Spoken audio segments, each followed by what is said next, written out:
Hello दोस्तों। तो आप सबने पढ़ा हुआ है कि धातुओं का जो रेजिस्टेंस है वो तापमान बढ़ने पे बढ़ जाता है। आज मैं आपको करके दिखाता हूँ कि सही में ये होता है।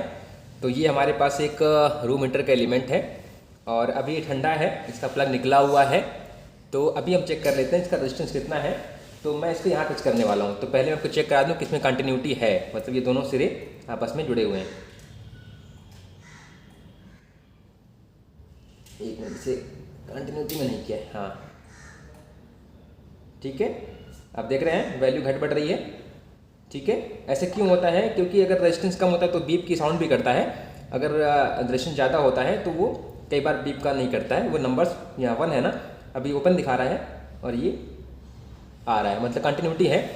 तो मैं इसे करता हूँ आपका रेजिस्टेंस की रेंज में 200 पे मैंने कर दिया है। आपको ये दिख रहा होगा स्क्रीन। देखते हैं कितना रेजिस्टेंस अभी है, फिर से ऑन करेंगे, फिर चेक करेंगे।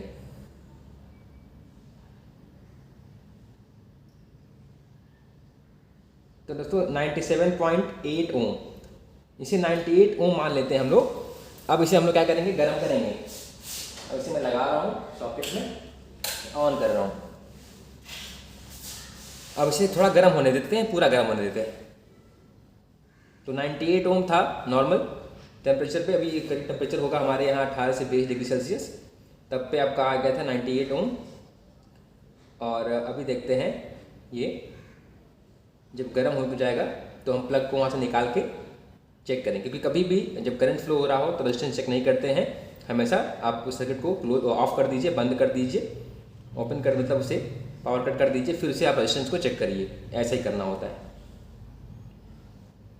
तो अभी गर्म हुआ, तो टाइम लेता है गर्म होने में ये।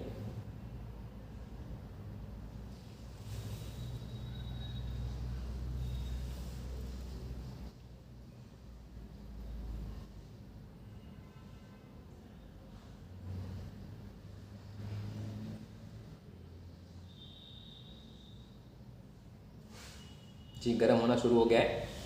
तो जब अच्छा खासा गर्म होगा तब हम इसे चेक करेंगे।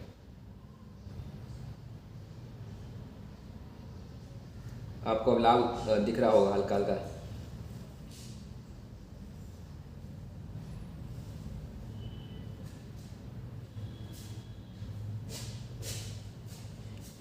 देखिए अभी अभी धीरे धीरे ये गर्म हो रहा है। बस अभी 1 मिनट में ही पूरा गर्म हो जाएगा।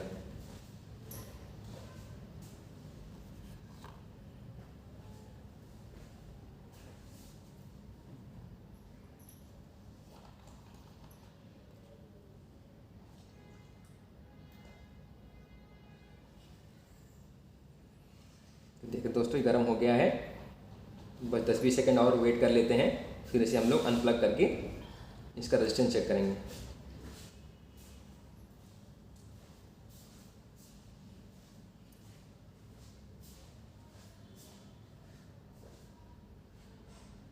ओके दोस्तों, अभी पूरा गर्म हो गया है। अब मैं इसका जो है सॉकेट को निकाल देता हूँ, प्लग को निकाल देता हूँ और इसे ऑफ कर देता हूँ सर्किट को। देखिए मैंने निकाल दिया है। अब उसे तुरंत हम लोग चेक कर लेंगे गरम गरम पे ही।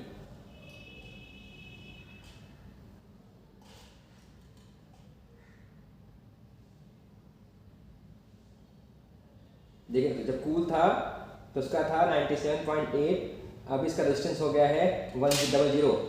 और धीरे धीरे घट, जैसे जैसे कूल होगा ये एलिमेंट, क्योंकि मेटल का है और धातु है, तो ये धीरे धीरे वो इसका रेजिस्टेंस कम भी दिखते रहिए दोस्तों।